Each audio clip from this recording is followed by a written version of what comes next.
Hello student, let's start history class 11 chapter 4 towards modernization. Towards modernization that means कि हम लोग किस तरफ मॉडर्नाइजेशन की तरफ बढ़े. वर्ल्ड हिस्ट्री में हमने देखा कि ह्यूमन बींग्स के एग्जिस्टेंस से लेके कैसे डेवलपमेंट हुआ सारी चीज़ें. तो हम देखेंगे the industrial revolution displacing indigenous peoples paths to modernisation.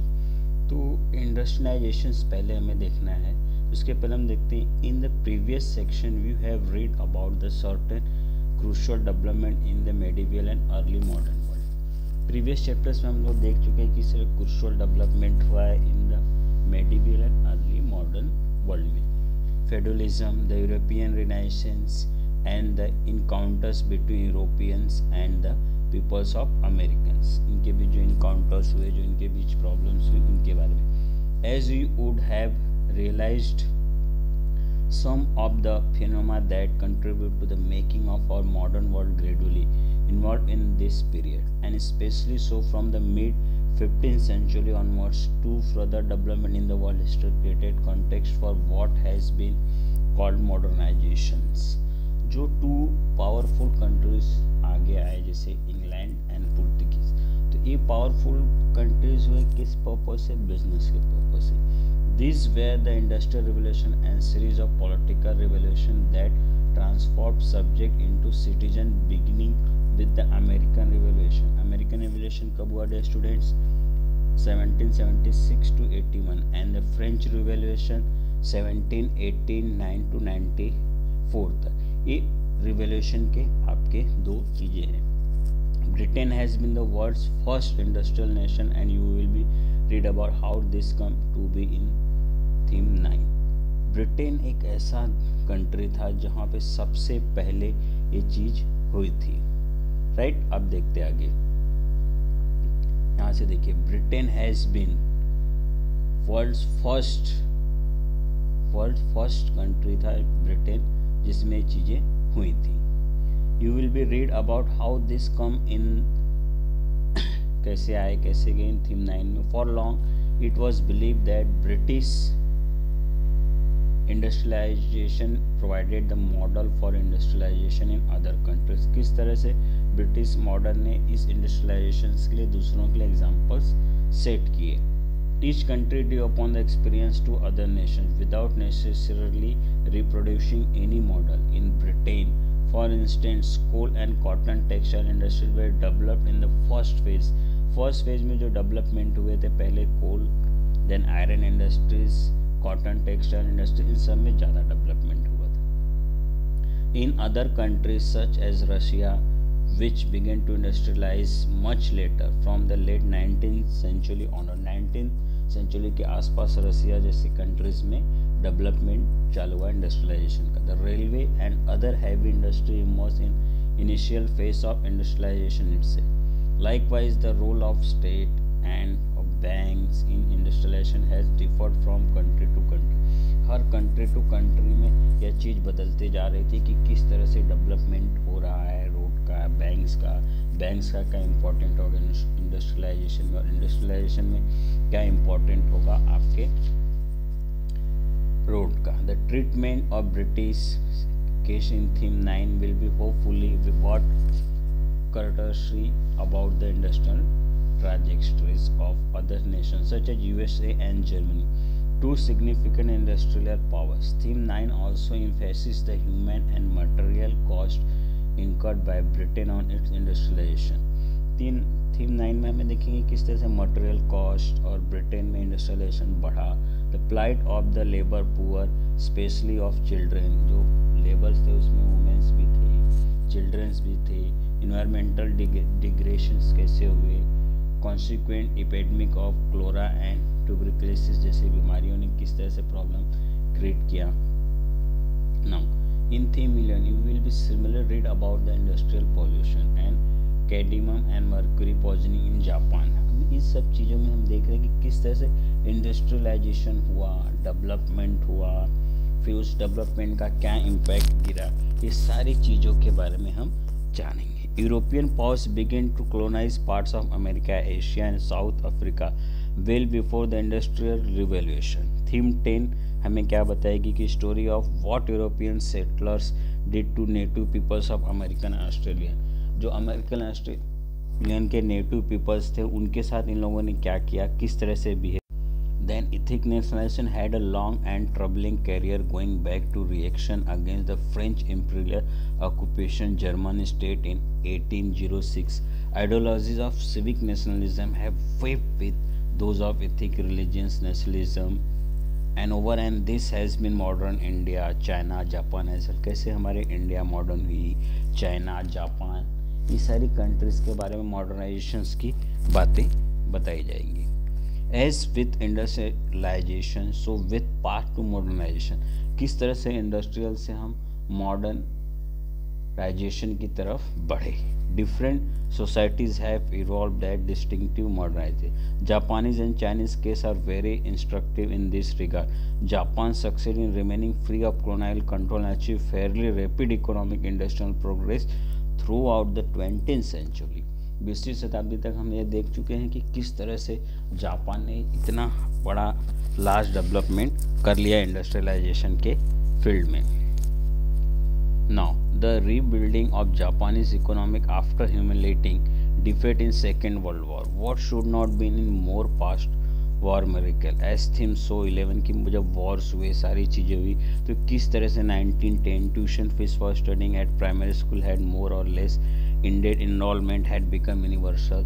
Japan के बारे में सारी चीज़ें इसमें बताई जाएंगी। अब हम देखेंगे the Chinese restricted colonial exploitation and their own bureaucratic landed title through the combination of peasant rebellion, reformer of revolution। By early 1930 तक Chinese Communist Party, which drew its strength from peasant mobilization, had begun confronting the imperial powers as well as nationalists who represent country elite। Country को किस तरह से उन्होंने आगे ले गए, किस तरह से पीजेंट लोगों को उन्होंने यूज़ किया, जगह जगह डिस्प्लेस किया चाइना वालों ने, इस तरह की सारी चीज़ों को मॉडर्नाइजेशन के तौर पे देखा। Now timeline for 1700 to 2000। अब इसमें हम देखेंगे कि क्या है the timeline given you idea of what was happening in different part of world in the last 3 centuries. अब ये टाइमलाइन यह बताएगी कि लास्ट जो 3 चीज़ें हुई थी वर्ल्ड में, 3 कंट्री सेंचुरीज में जो हुई थी 1700 से लेके 1900 तक, how people in different countries contribute to making of our modern world. हमारे मॉडर्न वर्ल्ड अलग अलग पार्ट के कंट्रीज ने किस तरह से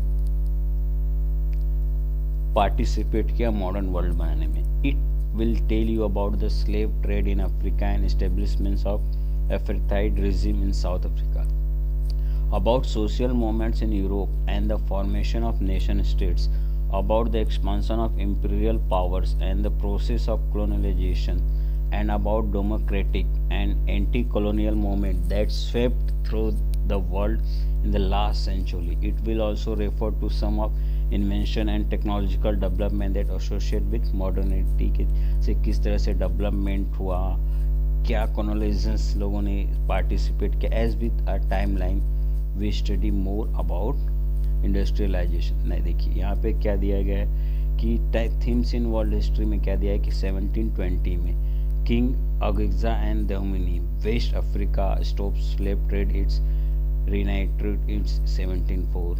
यानी अफ्रीका एंड यूरोप को कंप्राइज किया। आप देख सकते हैं किस तरह से first outbreak of smallpox through brought a sailors to Cape Town South Africa आए। देन इन्होंने किस तरह से peak of international slave trade को आगे किया। बिगनिंग ऑफ फ्रेंच रिवॉल्यूशन 1789 में फ्रेंच रिवॉल्यूशन जो बिगनिंग हुआ था। मोहम्मद अली रूल्स इजिप्ट, जब मोहम्मद अली ने इजिप्ट में रूल किया था। लिब्रेरिया फाउंडेड इन वेस्ट अफ्रीका, ये सारी चीज़ें। अब्दुल कादिर लीड्स अरब, ये सारी चीज़ें आप देख रहे हैं कि टाइमलाइन में किस तरह से ली गई हैं। फिर देखिए Suez canal one of the most important trade routes in the world opens. 1869 में इसको खोल दिया गया, सुएज कैनल था। Russian serfs are freed, Germany and Italy merge as united nation state, Germany Italy एक नेशन बन के उभरे।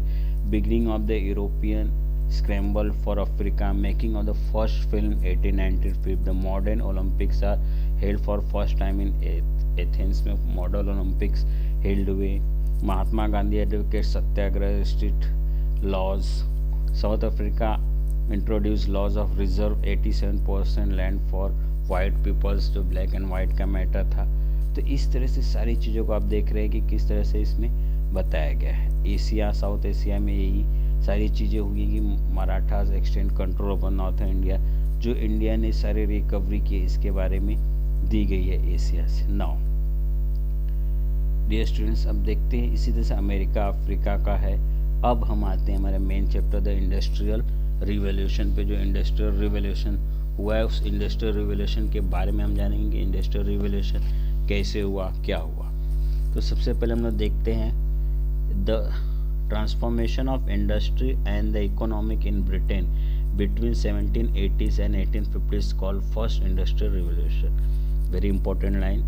The transformation of industry and the economy in Britain between 1780s and 1850s is called the first industrial revolution. This had far-reaching effect in Britain. Later similar changes occurred in European countries and in the USA. पहले तो ये जो start हुआ तो ये कहाँ पे start हुआ स्टूडेंट? इंग्लैंड में, ब्रिटेन जिसको कहा जाता है, 1780 से 1850 तक। Then the had far reaching effect in Britain, later similar to change occurred in European countries and in the USA. These were have a major impact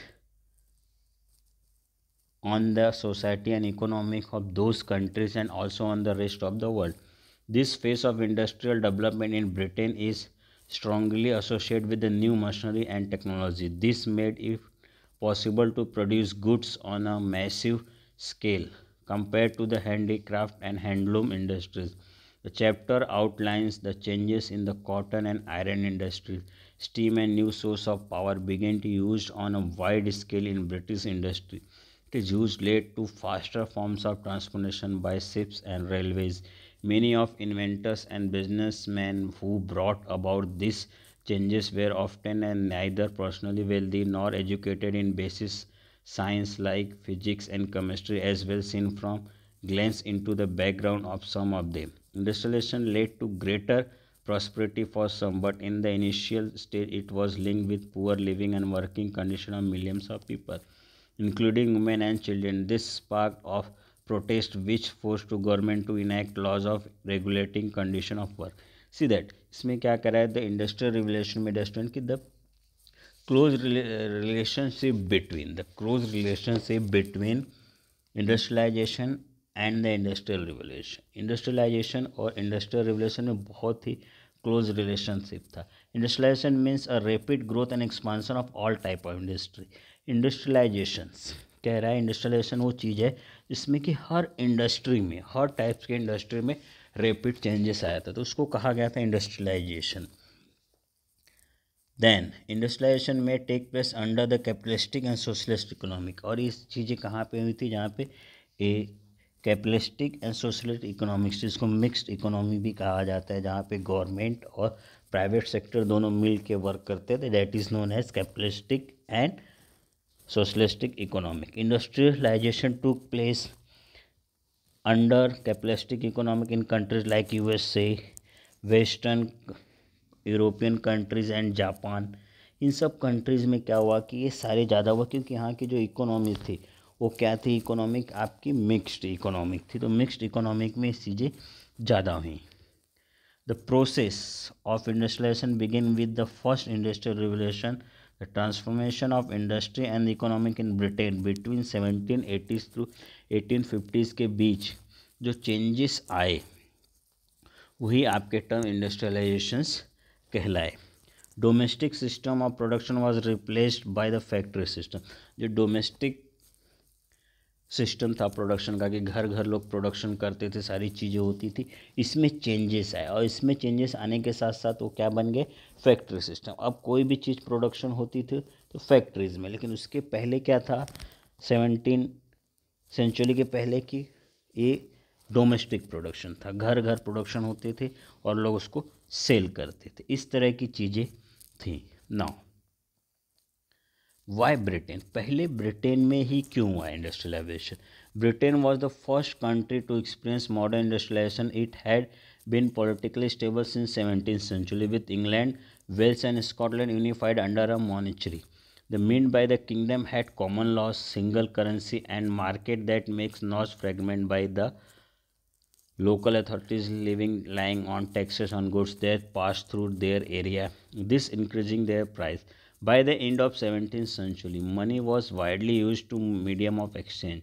देखिए यहाँ पे क्या कह रहा है कि फर्स्ट जो इंडस्ट्रियल रेवोल्यूशन हुआ था वो क्यों यहीं पे हुआ था आपके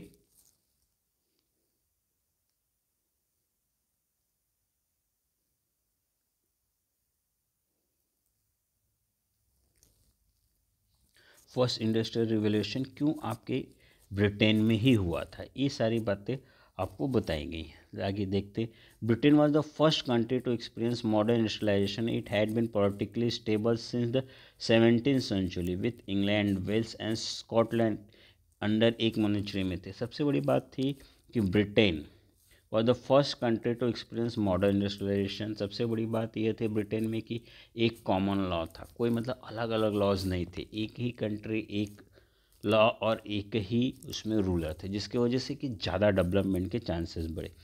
bye the end of 17th century money was widely use a medium of exchange. और दूसरे कि जो आप देखते हैं इंडिया में जगह जगह पे अलग अलग टैक्सेस लगाए जाते थे पहले, ये बात ब्रिटेन में नहीं थी। ब्रिटेन में क्या था कि एक ही टैक्सेशन रेट था, कि एक ही टैक्स लगता, जिसके कारण कि गुड्स की कॉस्ट नहीं बढ़ पाती थी। एंड जो मनी जो थी वो टर्म एक्सचेंज के रूप में यूज़ की जाने लगी। This gave people wider choice for ways to spend their earning and expanded the market for sale of goods. In the 18th century, England had been through a major economic changes later described as the agricultural revolution. अब क्या हुआ कि England through a major economic changes उसने agriculture revolution भी कर लिया, क्योंकि जब लार्ज स्केल पे उसने प्रोडक्शन पे ध्यान दिया तो population day by day cities की बढ़ने लगी। अब उसको फूड की जो नीड थी वो ज़्यादा होने लगी, सो उसने एग्रीकल्चर रिवोल्यूशन भी किया। This was the process by in which bigger landlords had bought up small farmers near their own properties, enclose the village common land, but creating very large estate and increasing food production. This forced landless farmer and those who lived with grazing animals on the common land to search for job elsewhere. Most of them went to nearby towns. अब यहाँ पे क्या कह रहा है कि किस तरह से जो स्मॉल लैंड ओनर्स थे उनकी जो ज़मीन होती थी वो बिग लैंडलॉर्ड्स ले लेते थे और उनको वर्क करने के लिए अपने फार्म पे रख लेते थे, तो उसको ज़्यादा पे आउट नहीं करते थे। इस चीज़ों से क्या करते थे वो तंग होके जो लैंड लेस ले होते थे वो टाउन्स की तरफ बढ़ गए for the job.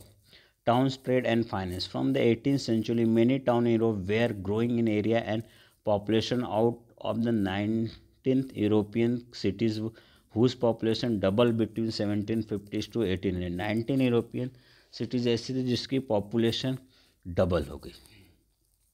The largest of them of London, which served as a hub of country markets, with the next largest ones located close to it। London बहुत ही बड़ी और पॉपुलेटेड कंट्री बनने लगी। ये इंग्लैंड सिटी, इंग्लैंड कंट्री की सबसे largest city.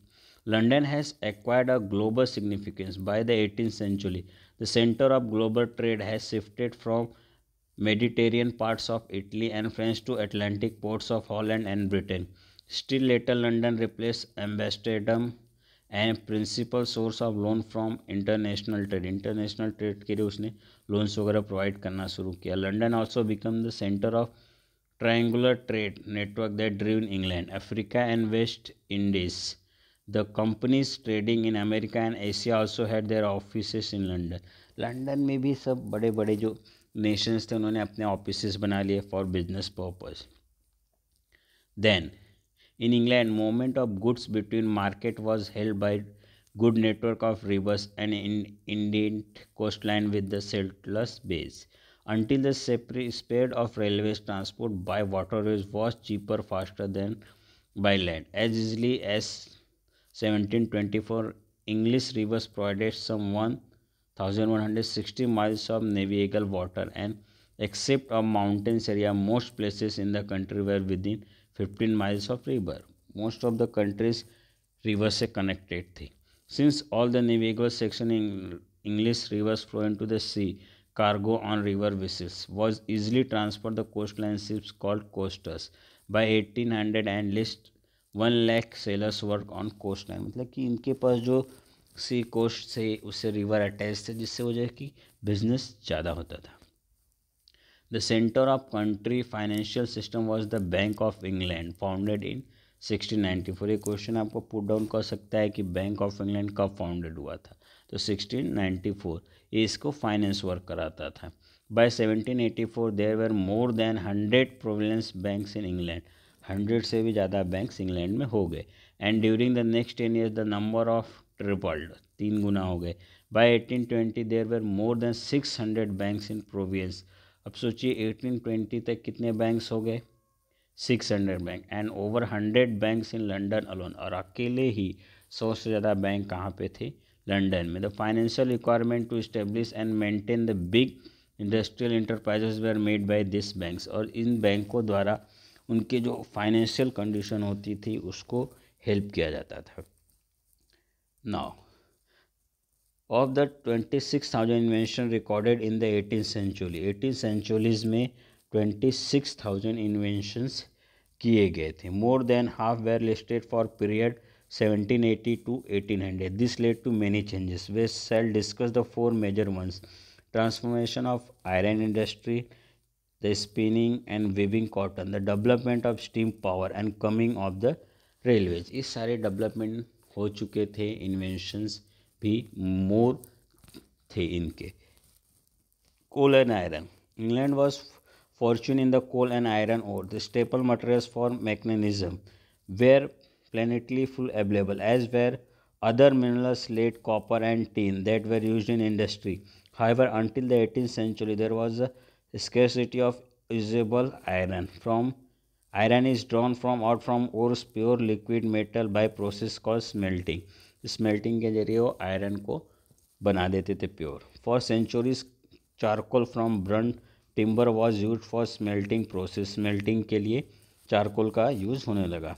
This had several problems. Charcoal was too fragile to transport across long distance. It impurities produce poor quality iron. It was in short supply because forest has been destroyed for timber. Timber के लिए forest को destroy किया. And it could not be generate high temperature, और वो इतना high temperature भी generate नहीं कर पा रहा था वो टिम्बर से बना हुआ कोल जिसकी नीड थी. The solution to the problem had been sought for years before it solve by family of iron masters, the Darby's and Sorfire. In the course of half century, 3 generations of this family, grandfather, father and son, are called Abraham Darby, brought about revolution in the metallurgical industry. It began with invention in 709 by first Abraham Darby. This was blast furnace that would use coke, which could generate high temperature. उन्होंने Coke बनाया जो बहुत ही high temperature generate करता था. Now, which could generate high temperature coke which derived from coal by remove the sulfur impurities के बारे में. The process of further refined by more invention. The second Darby developed wrought iron which was less brittle from pig iron. Henry Ford designed the puddling furnace in the which molten iron could be rid of impurities, and rolling mill which used steam power to roll purified iron into bars. It became now possible to produce broader range of iron products. Durability of iron made is better material than wood for everybody. देखिए iron के वजह से क्या हुआ कि जो would say चीज़ें होती थी उससे बेटर हो गई थी. Then unlike wood which could burn or splinter, the physical and chemical properties of iron could be controlled. In the 1770s, John Wilkinson made the first iron chest, wards for breweries and distillers, and iron pipes for all sizes. Third Darby built the first iron bridge in the world in Clobertale, spanning the river Swan. Wilson used cast iron for first time to make water pipes. Water pipes के लिए उन्होंने क्या बनाना शुरू कर दिया, iron के pipes. The iron industry that came to be the constructed to specific region as integrated units of coal mining and iron smelting. Britain was lucky in possessing excellent coking coal and high grade iron ore same basins of even the same seams. These basins were also close to ports. There were five coal fields which could deliver their products almost straight into ships since coal fields near did his shipping rate. अब क्या हुआ कि iron industries development हो गया. Iron industry development होने की वजह से बहुत सारे चेंजेस आ गए, इन्वेंशंस हो गए. इन्वेंशंस होने की वजह से आयरन रॉड मिलने लगे, आयरन पाइप्स अवेलेबल हो गए जिससे कि वाटर एक प्लेस से दूसरी प्लेस पे इजीली ले जाया जा सकता था. ये सारी चीज़ें इजीली फाउंडेड होने लगी. Cotton spinning and weaving. The British had always woven clothes out of wool and flax to make linen. From the 17th century, the country had been importing bales of cotton cloth from India. India से लोग जो raw materials कच्चा माल cotton का ले जाते थे. As the East India Company political control of parts of India was established, it began to import. और जब ईस्ट इंडिया जैसी कंपनी जब भारत में इस्टेब्लिश हो गई तो उसने इंपोर्ट करके रॉ मटेरियल्स ब्रिटेन बेचती थी. Till the early 18th century, spinning had been the slow and laborious than 10 spinners, mostly women, hence the word spinster, were required to supply sufficient yarn to keep single weaver busy. Therefore, while spinners were occupied all day, weavers waited idly receive yarn. पहले क्या होता था कि जो cotton बनाया जाते थे उससे जो धागे बनाए जाते थे बुनने के लिए एक आदमी पूरे दिन में बहुत कम काम कर पाता था. Then from 1780s, cotton industries symbolized British industrialization in many ways. The industry had two features which were also seen in other industries. Raw cotton had to be entirely imported as a large part of the finished cloth was exported. The sustained the process of colonizations. आप देख रहे होंगे कि किस तरह से man power in this picture women power worked the treadmill that lower to the lead of the cotton press. Cotton press को किस तरह से बना रही है वुमेन एक कर रही है, देखिए पिक्चर्स में. अब देखिए यहाँ पे आपको flying shuttle loom, then spinning jenny, water frame, mule. The Flying Shuttle Loom, designed by John K. 1704-64 में. The spinning jenny was machine made by James Hargreaves 1722-78. The water frame Richard Arkwright 1732-92. Then in 1769 में उन्होंने invent किया था. Mule was the nickname of machine invented in 1717 by Samuel Crampton ने जो बनाई थी उसका nickname Mule रखा था. The cycle of invention of cotton textile industry that sought maintain balance between task of spinning and weaving concurred with invention of power loom, जिसको power loom का invention किया गया था 1787 में. Now, so the Britain could retain control over the source of raw cotton as well as the markets. अब जो markets थे उनको भी control कर लिया and overall control raw material. The industry waves heavily depend on the work of women and children in factories. और industry mostly किस पे depend होने लगी कि जो work करते थे women and children in factories exemplified the ugly face of early industrialization as well described below. Steam power. The realization that steam could generate tremendous power was deceived. Large scale in industrialization में इसका ज़्यादा use होने लगा. Now, water hydraulic power had been the prime source of energy for centuries. बहुत से century तक water को generate किया जाने लगा. किस तरह से चीज़ें होने लगी, सीजनल चीज़ें होने लगी. देन पावर ऑफ सोर्स जो हाइड्रोइलेक्ट्रिक जो था कि Matthew Boulton Watt created from Soho foundry in Birmingham in 1775. From the foundry, Watt's steam engine were producing steadily growing numbers. By the end of 18th century, Watt's steam engine was beginning to replace hydraulic power. After 1800, steam engine technology was further developed with the use of lighter and stronger metals बन गए. The manufacture of more accurate machine tools and spread of better scientific knowledge. In 1840, British steam engine was generate more than 70% of all European horse power. जो उसका engine का development था, horse power था, उसका बढ़ गया था. कैनल्स एंड रेलवेज ने क्या हेल्प किया था अभी देखते हैं। अभी तक हमने इंडस्ट्रीज को देखा था, आयरन इंडस्ट्रीज, कॉटन इंडस्ट्रीज। अब हम देखेंगे कि canals and railways. Canals were initially built to transport coal to cities. जो कैनल्स बने थे सिटीज में कोल ले जाने के लिए। This was because the bulk of weight of coal made is transport by road much slower and more expensive than by barges on canals. जो canals के थ्रू हो रहा था वो बहुत ज़्यादा सस्ता पड़ रहा था, बिकॉज आपकी रोड पे ले जाना है लॉट ऑफ कोल्स तो बहुत हैवी भी हो जाता था, और हैवी हो जाने के कारण बहुत सारे व्हीकल्स में ले जाना पड़ता था, कॉस्ट भी बढ़ जाता था और वर्क भी स्लो होता था। Canals were usually built by landowners to increase the value of the mines, quarries and forest on their lands. This confluence of canals created marketing centers in new towns. The city of Birmingham, for example, owed its growth to position of heart of the canal system connected London, the Bristol Channel and the Mersey and Humber rivers from 1760 to 79. 25 new canal building projects were begun in the period known as the Canal Mania। कहा जाने लगा इस period को कि इतने सारे canals channel बन गए कि सारी चीज़ जनरेट होके होने लगी। From 1788 to 1796 there were another 46 new project and over the next 60 years more than 4000 miles of canal were built. The first locomotive Stephenson's rocket appeared in 1804। Railways emerge as a new means of transport that was available throughout the year. Railway जो था एक तरह से new transportation के रूप में वहाँ पे हुआ था।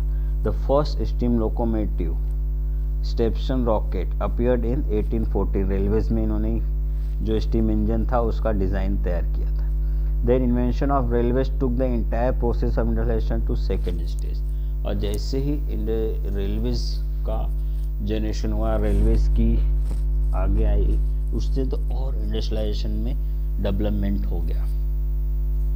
Record Craigstrike had devised an engine called Puffing Devil, the pull track around the mine where he worked to Cornwall.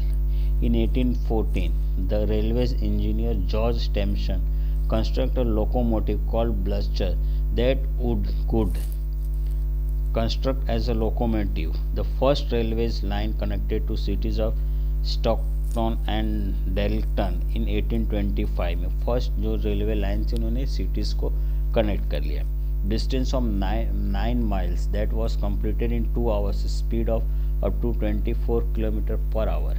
And next railway line connected Liverpool and Manchester in 1830 within 20 years, speeds of 30 to 50 miles। इनकी जो थी railway को जगह जगह railway line से connected करते गए, ये सारी चीज़ें हो गई, कनेक्शन बढ़ते गए, सारी चीज़ें बढ़ती गई।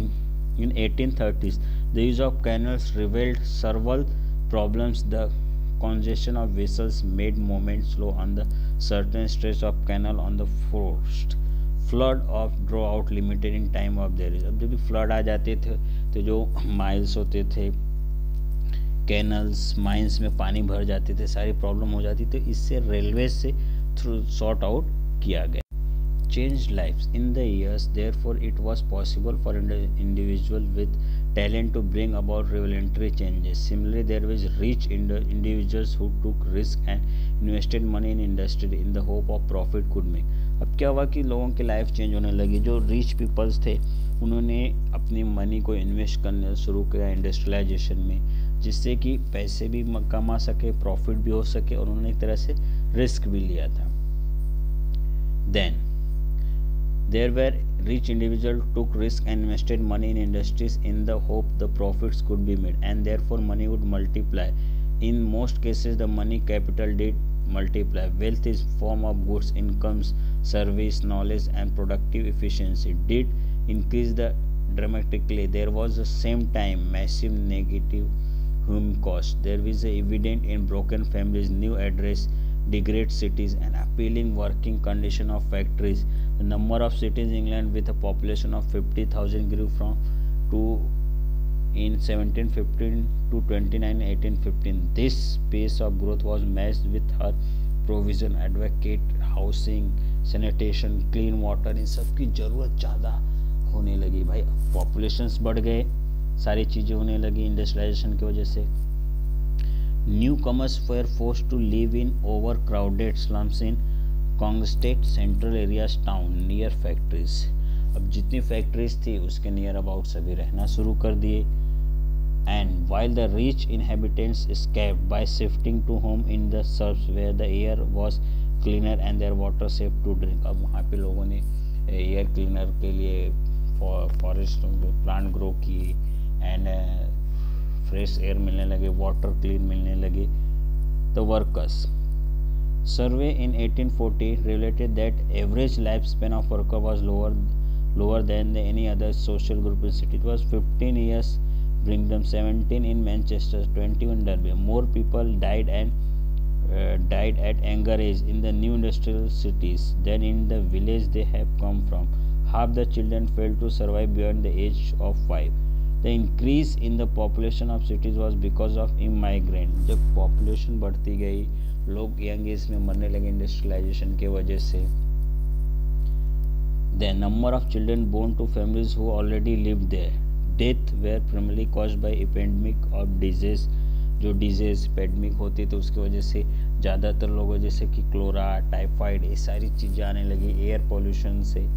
Air like tuberculosis, more than 31,000 people died from outbreak of cholera in 1832 में 31,000 से ज़्यादा लोग क्लोरा की वजह से मर गए थे.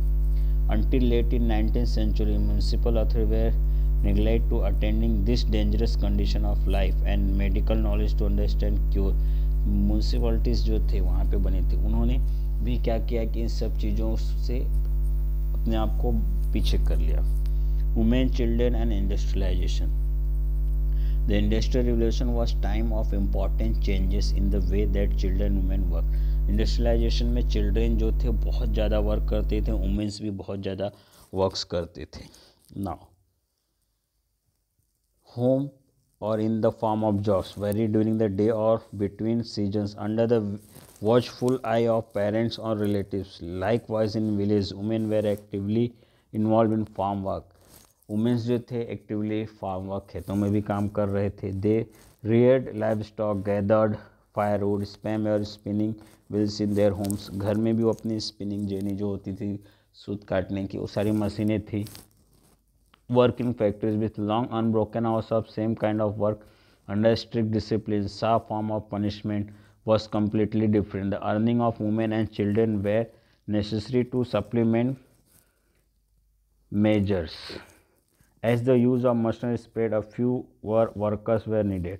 जब मशीनरी ज़्यादा आ गई तो वर्कर्स की डिमांड कम होने लगी, बहुत फ्यू वर्कर्स जाने लगे. Industries preferred to employ women and children who would be less agitated about their poor working condition and work for lower wages. अब क्या हुआ कि जब इंडस्ट्रियलाइजेशन में मशीनरी आ गई तो जो ज़्यादा पे मांगते थे उनको नहीं रखते थे, जो कम पे लेते थे उनको अपॉइंट करते. They were employed in the large numbers in cotton textile industry, Lancashire and एक्सशायर.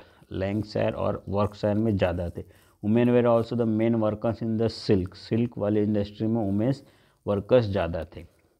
Less making and knitting industry as well as in the metal industry bring maintain machinery like to cotton spinning jenny was designed by used by child worker with their small bold and nimble fingers. थे इससे के use बनाए गए थे कि वो लोग भी यूजली यूज कर सके. Children were often employed in textile factory because they were small enough to move between tightly packed machinery. The long hours of work including cleaning of machine on Sundays allowed them little fresh air or exercise. Children caught their hair in machines or crushed their hands, while some died when it fell into machine.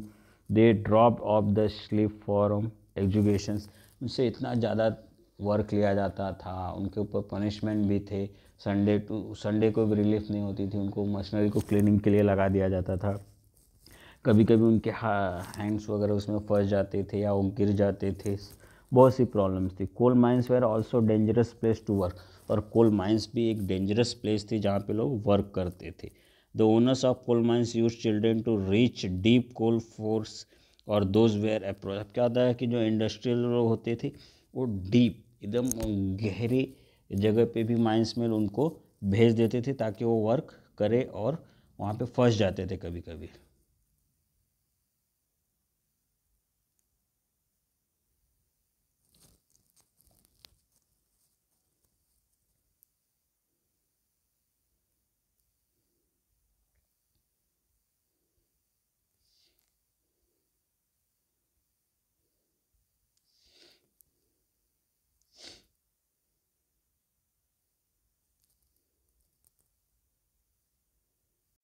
Now protest moment क्या था कि लोग protest करने लगे, जो work load ज़्यादा होता था।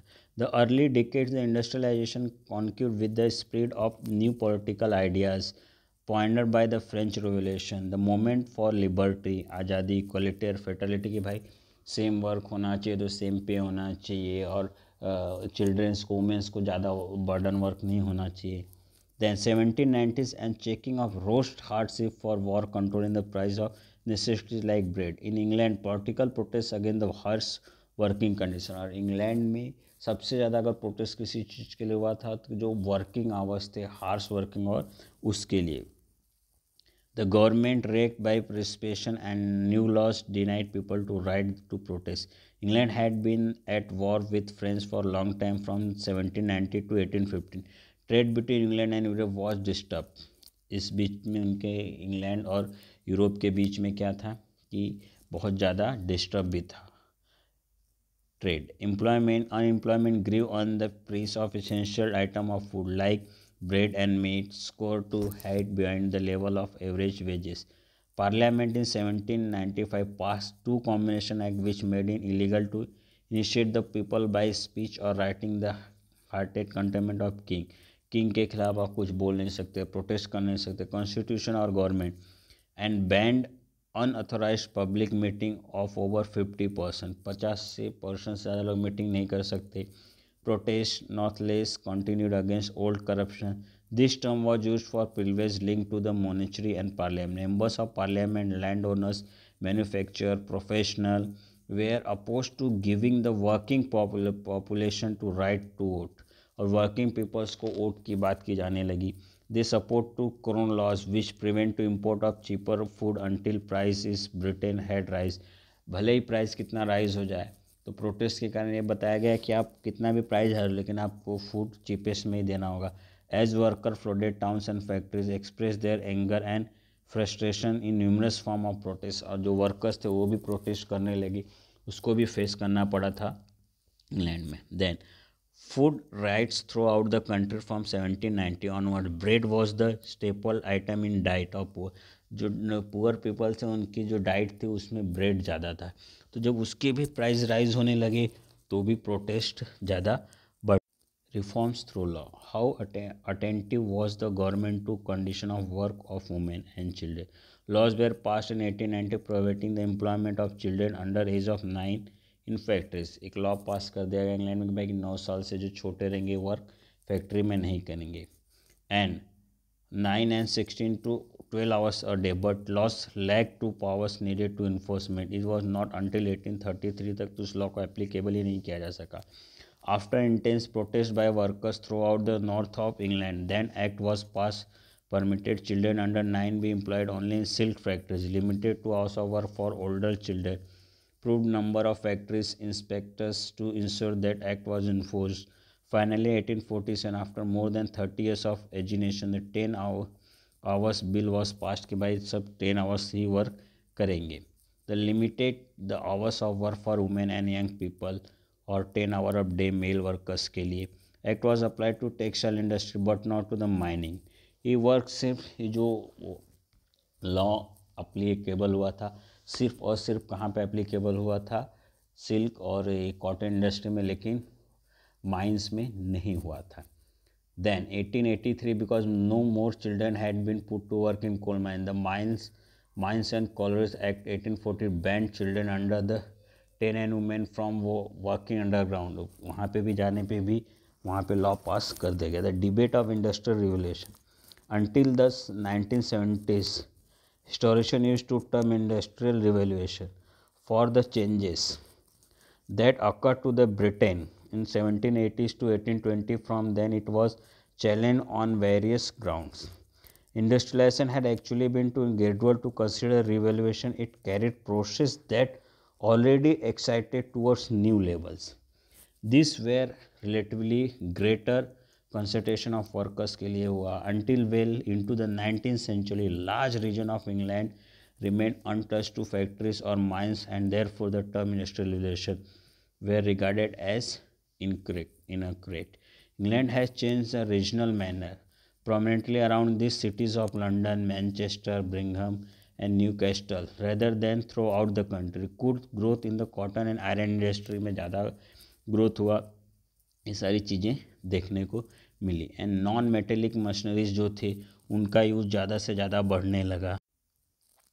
In 1815, visitors throughout great exhibition of the specially constructed Crystal Palace in London to view the achievement of British industry. लोग क्रिस्टल पैलेस में आके देखते थे कि क्या इन्होंने इंडस्ट्री में नया लाया, क्या ऐसा क्या क्या अचीवमेंट ज़्यादा होने लगा. Then at the time half population was living in towns, but of the workers in towns many were in handicraft units, factories. From 1850s, the proportion of people living in urban areas went dramatically up. Most of these were workers in industry, working class. Only 20% of Britain workforce now lived in rural areas. Rural areas में 20% लोग ही रह गए, 80% लोग urban areas में. Witness of European countries had detailed study of British industry in historian. Now क्या कह रहे हैं कि therefore a good ground of regarding period 1815 to 1914 as that in which the industrial revolution really occurred. इस period में industrial revolution ज़्यादा accord हुआ, लोगों ने ज़्यादा चीज़ें की. Please watch this video carefully.